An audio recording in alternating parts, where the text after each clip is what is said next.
Yun. Yes, hello everyone. Nandito na naman po ako, ang inyong lingkod. Magbibigay po ako ng about sa ating procedure after sa registration po ng ating mga new affiliate. So, kaya ko po ito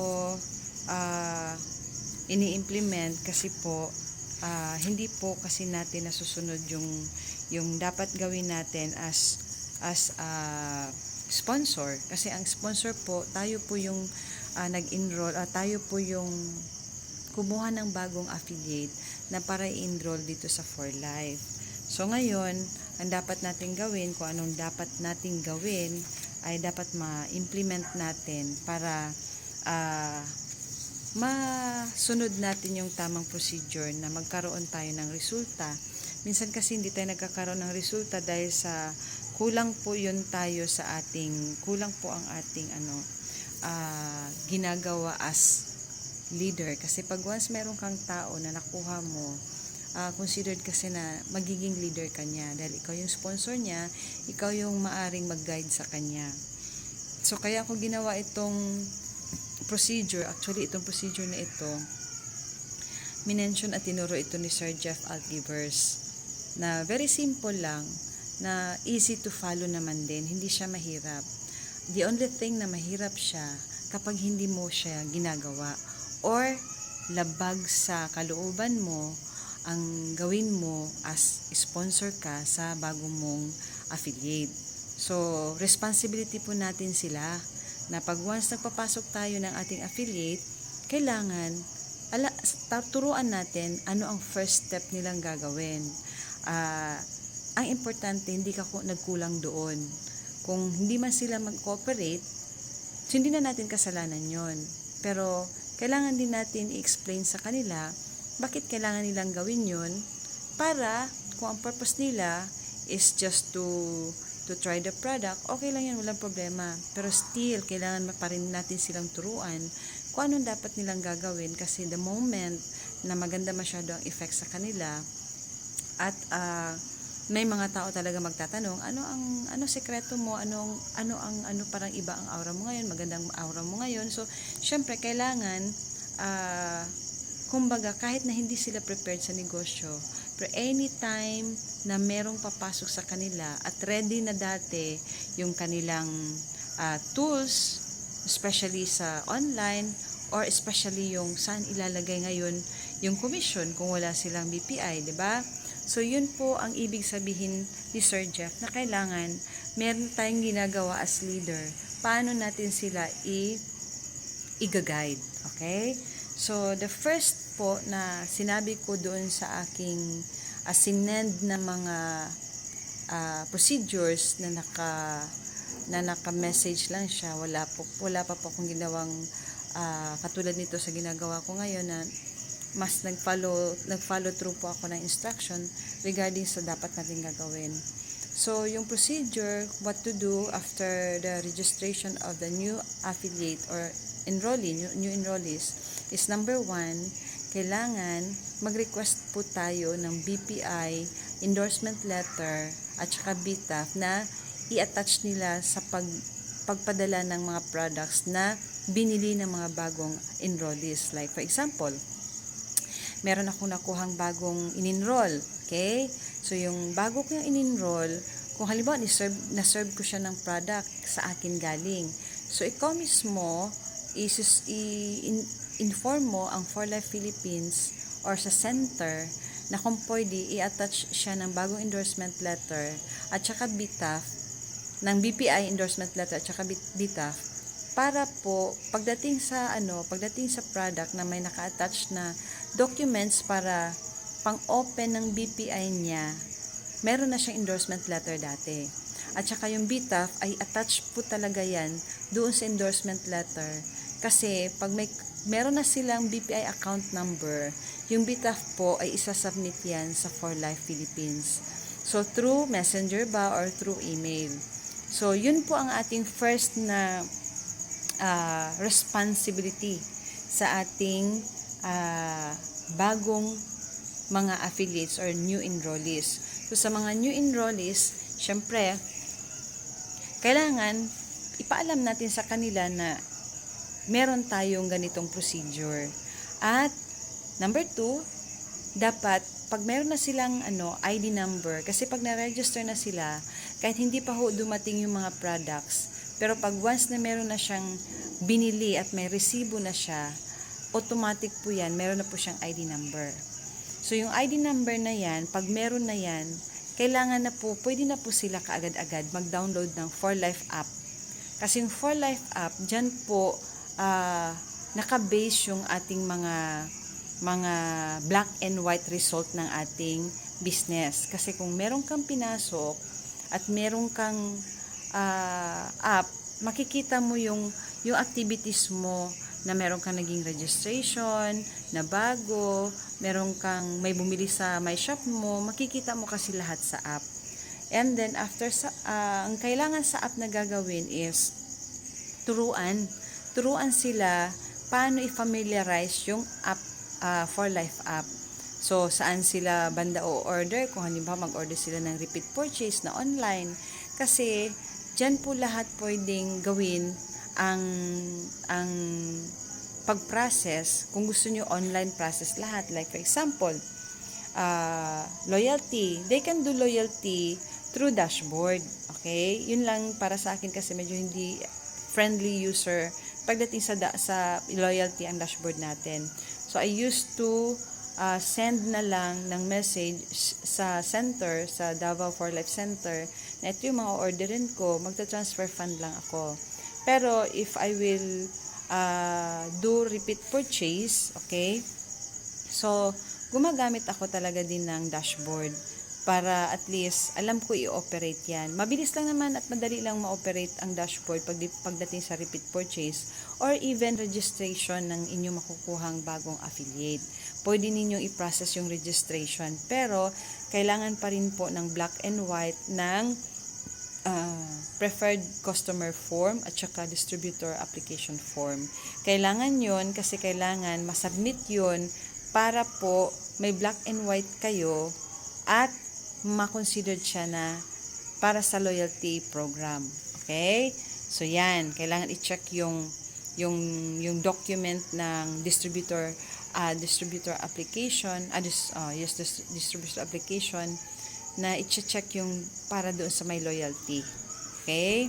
So, para anytime pag may loyalty siya, lahat ng mga possible income, rewards, and whatsoever ay makukuha ng isang nag-loyalty, yan, or nag-repeat purchase, or nag-regular purchase. Okay? So, another thing under sa download 4Life app is kailangan marunong na siya mag-operate sa 4Life app, lalo na sa My Shop. Kasi ang My Shop natin, dyan po tayo kukuha sa dashboard para po makakuha tayo ng link na galing sa dashboard at ipapasa natin sa Messenger. Or, para kahit papano, kung may o-orderin tayo sa sarili natin, through My Shop, pwede din po yun. Kasi online ordering na yan siya eh. So, ang My Shop kasi natin, ang ating mga link kasi, pwede kasing isi-share kahit saan sa lupalop ng mundo. Okay? Kasi meron tayong mga centers in 90 countries. Ilang centers meron tayo? 25 centers sa buong mundo para ma-serve lang po yung more than 90 countries na merong 4Life. Okay? Yan po. So, the third is, kailangan, pag meron na po siyang meron na siyang ID number, alam niya na yung kanyang dashboard, kailangan, pagdating ng request ng BPI endorsement letter, kailangan po talaga ay maka-open sila ng ATM ng BPI. Bakit? Kasi, if ever na may bibili sa kanila, okay, at nakapag-loyalty sila or active sila on that month, immediately kasi makukuha nila ang kanilang komisyon through BPI. Mabilis lang kasi ipasok kasi after a day, pag may BPI po yung isang affiliate or new enrollee, pag meron po silang activities na kumita sila, ipapasok po kagad yan sa BPI para po hindi siya maging hanging na makukuha nyo agad kasi dahil po may ATM kayo ng BPI. Katulad sa iba, na pumasok po sila pero hindi na asikaso ang BPI nila at meron silang kinitang komisyon, okay? Meron silang rapid rewards or kung ano pa po yung mga komisyon, hindi nila nakukuha yung cash dahil wala silang BPI, dahil hindi po sila naka-open ng BPI. Yan po ang kahalagahan po kung bakit tayo mag-open ng BPI. Kasi we do not know when we engage in for life and then somebody will ask if paano makabili ng product na iniinom mo, and then you are going to introduce that, and then sa link mo bumili or yung ID number mo ang ginamit through my shop, sayang naman na hindi nyo mapapakinabangan yung kinita ninyo doon sa my shop or yung bagong pumasok through online na registration. So sayang yun, maglutang-lutang lang yun, hindi nyo makukuha yun dahil walang paglabasan yung cash na magiging commission ninyo dahil wala kayong ATM. So yun po yung importante bakit kailangan mag-open ng ATM. And then tayo po as mga sponsor o yung the one who engage the one who sponsored you or yung direct, not as we are the direct apply nila, okay? So bigyan din natin sila ng assignment. Bakit kailangan sila bigyan ng assignment? Kasi kailangan ma-experience din nilang kumita sila. At the same time, hindi lang sila dapat maka-experience na kumita sila para maintindihan nila kung anong klaseng negosyo ang pinasukan nila. Kung bakit kailangan nila maglista ng 30 to 50 ka-prospect. Kasi yung first 3 to 5, kailangan talaga ay magkaroon ka ng presentation doon sa 3 to 5 prospects. Bakit? Kasi po, kailangan meron ka agad activity ang ating mga new enrollees para po maintindihan nila paano po mag-start at saan po pupunta. At kung alam na nila saan sila pupunta at paano sila mag-start, definitely, pag malaman nila yun at alam nila ang gagawin nila, syempre, hindi nyo po pwedeng pabayaan yan. Na pag once na-enrolled na sila, hayaan nyo na kasi nakuha nyo na yung gusto sa kanila kasi naka-rapid reward na kayo.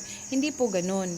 Kailangan po, pag once na naka-enroll na yung mga bagong affiliate ninyo, samahan po yan sila sa mga taong prospects nila na nilista nila. Until such time na marunong na sila na kahit sila lang, pwede na. Example ko na lang ang aking leader sa Midsayap. Okay? So, hindi ako masyado nahirapan kay Ma'am Laline Bataga. It's because she is very independent. Dahil meron talaga siyang goal eh. So, swerte na lang natin kung yung nakuha natin ay may goal sa buhay kung bakit siya nag-engage sa business ni For Life. Okay? So, yun yung ibig sabihin doon kung bakit bigyan sila kaagad ng assignment so that they will know what kind of business they are into. Okay? So, itong business na ito kasi, kailangan talaga ma-engage mo ang mga taong prospects mo. You have to engage to have presentation, table talk, or home meetings. Yan po kasi talaga ang trabaho dito sa ating For Life business. So, regardless na kung magaling ka man o hindi, ito pong mga bagay na ito ay kaya pong matutunan. Kasi simple lang siya. Ang hindi nakakasimple sa isa o nakakasimple sa isang bagay kapag hindi nyo gusto gawin ang itong mga bagay na to. Kasi marami na pong natuturuan paano siya gagawin, pero bakit wala pa ring resulta? Yung mga bago may mga resulta na, it's because sinusunod nila yung instruction na binibigay sa kanila. Ginagawa nila yung sinasabi sa kanila. So, yun po yun. And then, number 5, yun po, kailangan maka-execute tayo ng home meetings, ng table talk, presentation with our affiliates na makonect natin siya sa kanyang mga prospect na nilista niya. So, yun po yun ang ibig sabihin doon. Kaya, kailangan natin magkaroon kaagad ng activities ang isang bago para ma-introduce sa kanya na ito yung trabaho. Na kailangan, meron tayong mga prospect na kasi para tayong mga para tayong nasa isang napakalaking pharma at tayo yung mga tinatawag na tag nito, kung leader ka dito sa For Life, parang ikaw yung may-ari ng pharma at meron kang mga medrep, okay? At syempre, bago tatrabaho yung mga medrep, agad-agad, pagbaguhan yan, i-training mo yan. And this is how we train our people. So, and then, aside from that, para din ma-adapt nila ang klase ng business organization na meron siya. Okay? Ma-adapt yung trabaho kung paano niya tatrabahuin ang kanyang for life business. Na isa pala itong business with organization. So you have to build an organization. Parang yes, you have to build empire, pero syempre, kailangan mo i-work out ang mga taong tutulong mag-build ng empire mo. So, hindi lang ikaw dapat mabibuild ng empire, kailangan din sila maturuan paano nila i-build ang sarili ng empire. So, parang this is only one way of, it's what we call, it is passing the baton. You know, yung passing the baton, yung bang leader ako ngayon, yung pagka-leader ko ngayon, ipapasa ko dahil ikaw isang leader. Kasi marami tayong actually born as leader, hindi pa siguro nahasa kasi hindi pa alam na sila pala isang leader. Pero kung kayo po ay obedient sa nauna sa inyo at binibigyan kayo ng ganitong instructions or ganitong guidelines, okay? Kung gagawin lang natin itong lahat, most probably, hindi man lahat na makasalamuhan natin ay sasali, pero meron talagang sumasali na gustong magkaroon ng business organization. Okay? And mind you, our company is not pipitsugin na company. Okay? Napakalaki ng ating company. Can serve more than 90 countries and have 25 offices. Mind you that. Okay? And then, ang ika-6 po, okay, ito po yung assurance natin. Ang ika-6, gawin lang po natin ang ABN rule.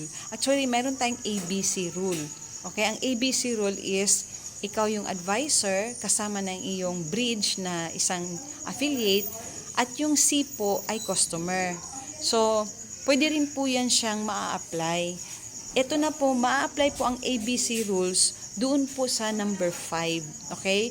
Yung if you are going to execute now the home meetings, the table talk, or the presentation. Because you have to go with your new sponsor, okay? And you have to go with your affiliate. Yung ikaw na leader, together with your affiliate, and together with your customer, magkaroon kayo ng tag nito, either face-to-face or either through Zoom, na pwede kayo mag-usap, okay, para ma-execute ninyo yung purpose, yung goal, na yung prospect niya gusto niya maging customer o gusto niya magiging affiliate. So, yun yung nasa number 5, ma-apply ang ABC rule. Advisor, okay, bridge, which is the affiliate, and C is customer. Now, meron tayong ABN rules. Ako po ay ginawa ko na lang ito as my personal creation na ABN. Instead of ABC, ABN. Kasi after the ABC, kailangan meron din pa tayong ABN. Ibig sabihin, yung advisor, okay, yung upline. And then yung bridge, which is yung direct na sponsor ni N. N is the new affiliate. Okay? So, since si N ay new affiliate, kailangan po makausap ni advisor together with the bridge to edify both of them para makilala ng lubusan po ni new affiliate kung sino ang mga leaders niya. Kailangan, meron kasi dito na mga affiliates na hindi pa din talaga nila na met ang kanilang mga leaders. Okay? So, since hindi pa nila na-met ang kanilang mga leaders, definitely hindi pa rin nabigyan din ng mga guidelines or guidance or kung anong dapat gawin. I, for one, isa din po ako, bagsak din ako dyan. Kaya nga ginagawa ko ito kasi nga wala masyadong, I observe many of the affiliates, especially leaders, are not doing this. So, hindi ito bago sa akin. Because first and foremost, in my previous company, actually, I am doing this kind of approach. Okay? So, since na ginagawa ko tong approach na ito noon pa, binabalik ko lang at hindi ko na-apply from the very start na nag-start ako sa 4Left because no one told us to do this. But since nung na-review ko, mga sinabi ni Sir Jeff about these guidelines, kailangan na talaga itong gagawin para may activities po yung ating mga bagong affiliates. And the ABN rules is, yun yung gagawin ng mga leaders. Leader is the upline, another leader is the one who sponsored the new affiliate. Para ma-feel ng ating bago that the sense of belongingness. Okay? The sense of belongingness, and at the same time, para po sila ay makabuild ng trust sa kanilang mga leaders. At pag once makilala nila ang leaders nila at nabibigyan siya ng importansya dahil ni-welcome po siya, and at that time na ma-welcome siya, mabigyan siya ng instruction, mabigyan siya ng advice, mabigyan siya ng magagandang encouragement, and that's the time also mag-start din siya ng pag-build ng tiwala sa mga leaders na kung saan under siya. So yun yung dapat nating gawin, kasi para maging continuous yung ating relationship sa ating mga affiliates, na from the very start pa lang is kailangan meron na tayong communication with them. So ang ABN rule, okay, hindi ito para sa akin lang. Kasi I'll give you an example. Like for example, si Ma'am Lalaine kasi ang ina-example ko, kasi siya yung independent ko talaga na affiliate. Hindi nagdi-depend sa akin. So si Ma'am Lalaine, if like for example, may bago kasi siya ngayon, okay? So ang gagawin ni Ma'am Lalaine is kukunin niya ang schedule ng bago, at kung ano ang schedule ng bago na pwede siyang makausap together with me. It's either through Zoom or it's either through face-to-face. But then, Ma'am Lalaine is in Midsayap, so medyo malayo kami.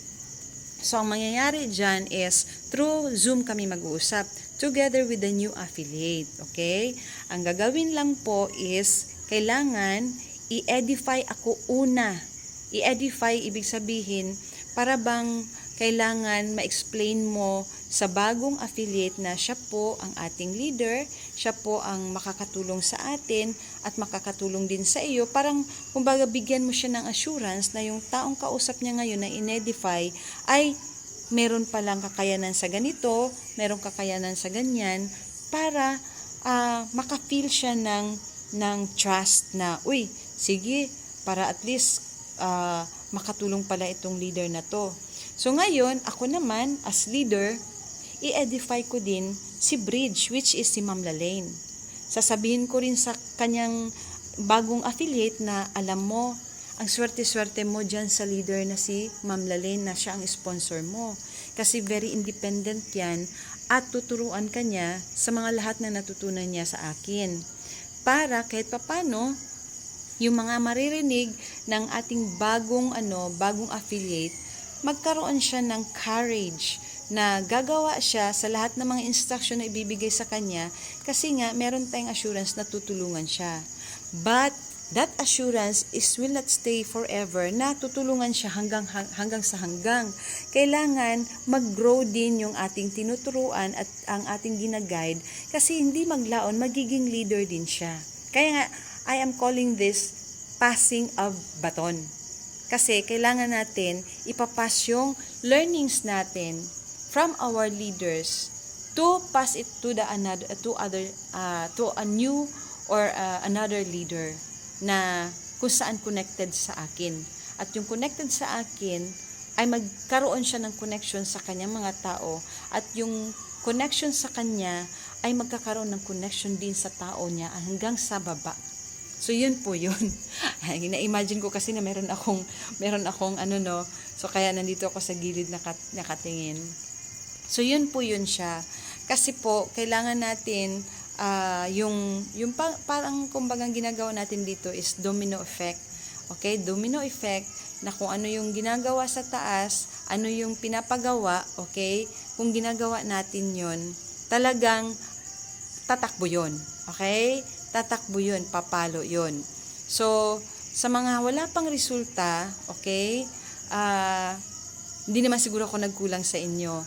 Yung mga talagang nagstay lang sa ngayon yung nagstay sa ngayon na they are doing their business, pero hindi pa talaga sila nagkaroon ng result dahil kulang pa sa obedience siguro, kulang pa sa willpower, dahil kailangan mo talaga ng willingness to do this kind of business.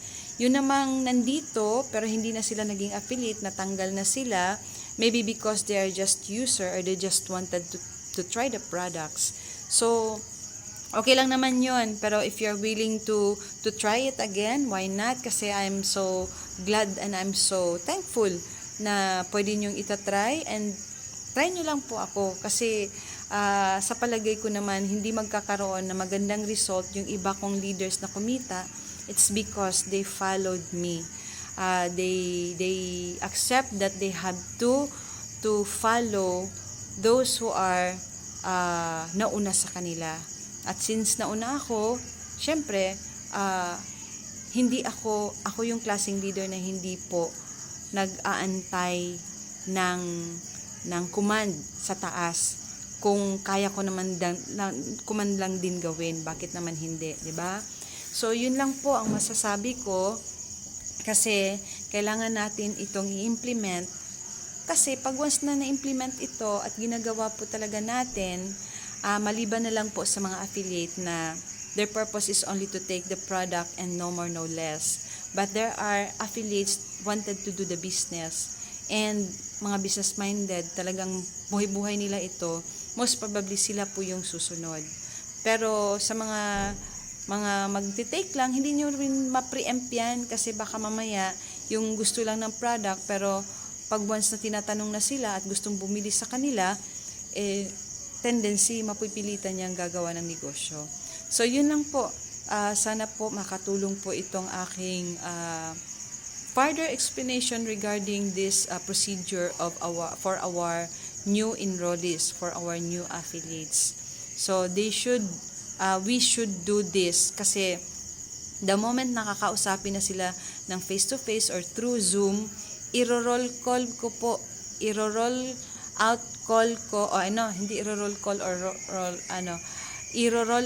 ko po yung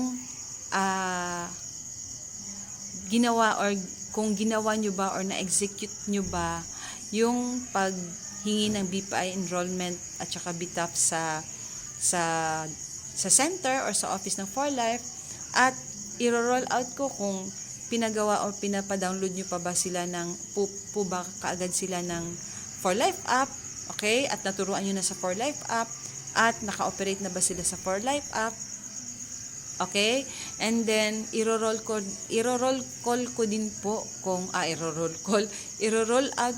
po kung kayo po ay nagbigay na ng assignment at nakuha nyo na yung kanyang assignment at mayroon na po kayong nagawa. Kasi ganito po talaga ang networking. Kailangan malaman nyo, this is all about a community. First and foremost, kung maintindihan nyo lang po ang networking, this is not only a pure business, this is a relationship business within the community, that if you are you have to be a leader, okay, a servant leader.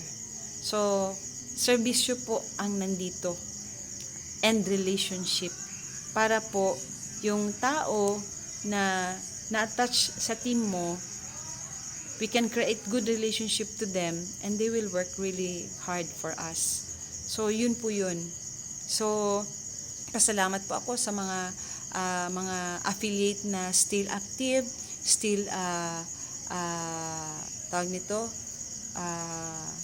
buying products in 4Life, or those who are still doing their loyalty purchase, yung still naglo-loyalty pa din, kahit hindi naman every month, pero kahit papano naglo-loyalty sila. It's because they really love the products. For those who are still working for their business organization, na until now kahit wala pang naging sobrang result, but still naniningkamot, okay, talagang doing their best na makakuha din ng mga good leaders. So, this is all about leadership, service, and relationship. This kind of business organization. Yan po ang network marketing, ang totoong tunay na network marketing. So, yun lang po. Maraming salamat. Any question po or any concerns, nandiyan lang naman po ako. Just call me anytime. Yan lang po. Maraming salamat.